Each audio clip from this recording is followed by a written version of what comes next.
Assalamualaikum warahmatullahi wabarakatuh. Nama saya Alfiah Almas Putri, kelas 10 MIPA 3, nomor absen 2. Hari ini saya akan memaparkan materi tentang partikel-partikel penyusun atom.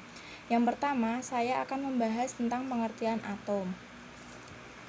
Atom adalah partikel paling kecil yang memiliki sifat unsur.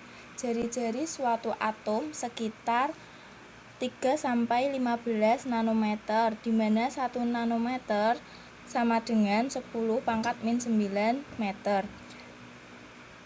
Saat ini atom udah bisa dilihat pakai mikroskop STM, Scanning Tunneling Microscope, dan AFM, Atomic Force Microscope. Jadi sifat dan karakteristik dari bentuk atom bisa diamati dengan lebih jelas. Selanjutnya saya akan membahas sejarah penemuan atom. Teori atom pertama kali dikemukakan oleh John Dalton pada tahun 1803, yaitu atom partikel terkecil yang nggak bisa dibagi lagi. Tapi kemudian ternyata atom terdiri dari partikel-partikel yang lebih kecil lagi, yaitu proton, elektron, dan neutron. Partikel pembentuk atom ini disebut dengan partikel subatom. Model atom terus berkembang mulai dari model atom Dalton, Thomson, Rutherford, Bohr sampai model atom modern yang kamu pakai sekarang. Nah, bisa dilihat ini adalah partikel atom di mana yang terdapat di tengah disebut inti atom. Inti atom atau nukleus yaitu inti atom atau nukleus. Ernest Rutherford melakukan penelitian penembakan lempeng tipis. Kalau atom terdiri dari partikel yang bermuatan positif dan negatif, maka sinar alfa yang ditembakkan harusnya gak ada yang diteruskan atau menembus lempeng, yang jadi muncul istilah inti atom. Di tahun 1911, Ernest Rutherford dibantu oleh Hans Geiger dan Ernest Marsden menemukan konsep inti atom, didukung oleh penemuan sinar X oleh W.C. Röntgen di tahun 1895 dan penemuan zat radioaktif pada tahun 1896. Partikel dasar pembentuk atom terdiri atas proton, elektron, dan neutron. Nah, saya akan menjelaskan masing-masing partikel. Yang pertama yaitu proton.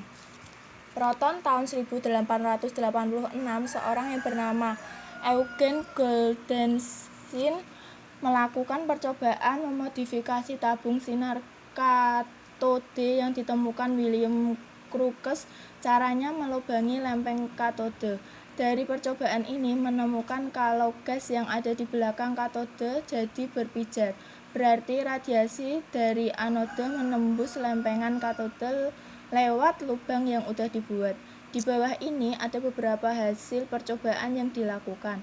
Sifat sinar anode ini yaitu radiasi partikel karena mampu memutar baling-baling. Radiasi ini kalau dibelokkan pakai medan magnet maka akan menuju ke kutub magnet negatif. Artinya radiasi sinar ini bermuatan positif. Itu penyebabnya yang dinamakan anode dan kemudian dinamakan proton. Partikel sinar anode bergantung pada jenis gas yang ada di dalam tabung. Massa proton terkecil diperoleh pada atom hidrogen. Yang kedua, elektron. Pada tahun 1897, Joseph John Thomson melakukan percobaan pakai tabung sinar katode. Ada 2 plat elektroda, di mana salah satu plat logam yang ada pada ujung tabung yang berfungsi sebagai katoda.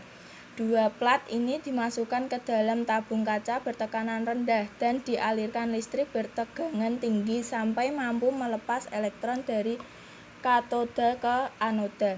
Sinar katoda gak bisa kamu lihat pakai mata telanjang, tapi kamu bisa mengetahui kalau sinar ini ada dari berpendarnya lapisan tabung kaca bagian dalam akibat adanya benturan antara elektron dengan dinding tabung.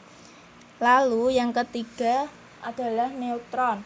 Pada tahun 1930, prediksi Rutherford memacu seseorang yang bernama W. Bode dan H. Becker melakukan eksperimen penembakan partikel alfa pada inti atom berilium B. Ternyata dihasilkan radiasi partikel berdaya tembus tinggi. Kemudian di tahun 1932 eksperimen ini dilanjutkan oleh James Chadwick. Ternyata partikel yang menimbulkan radiasi berdaya tembus tinggi itu bersifat netral atau gak bermuatan, dan masanya hampir sama dengan proton. Partikel ini disebut dengan neutron. Saya rasa cukup penjelasan terkait materi ini, dan bila ada kata-kata yang salah saya minta maaf. Cukup sekian dan terima kasih. Wassalamualaikum warahmatullahi wabarakatuh.